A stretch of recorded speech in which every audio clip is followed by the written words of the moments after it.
Studio Khagaria.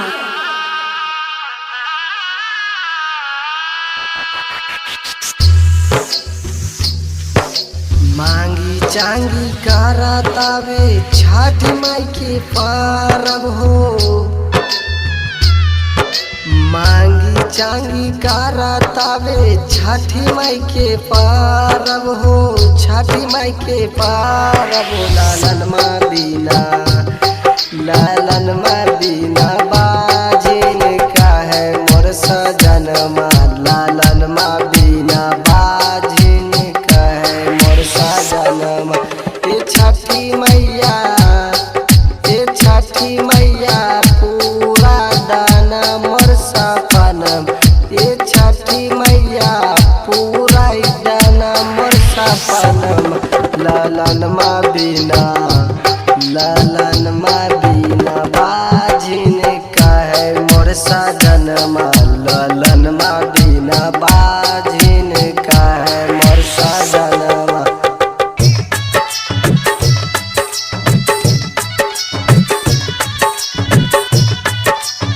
Music by DJ Khagaria.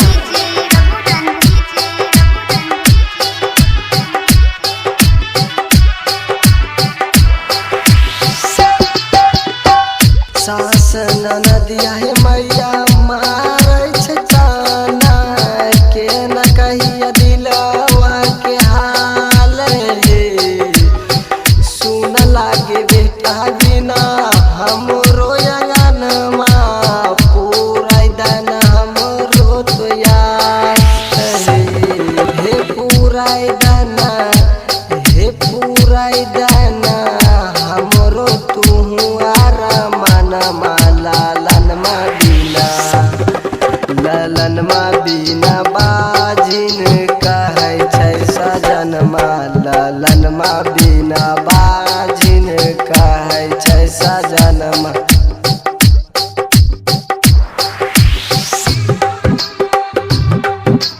बोला बोला दीनानाथ महाराज की।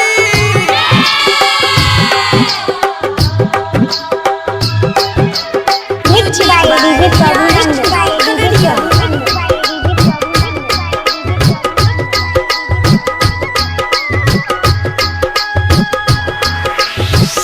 तोहरे द्वार पे मैया आइल हम छिया। बैन के सुना हम कठोर हे। सास गोतनिया ये मैया दै छै ओढ़नमा।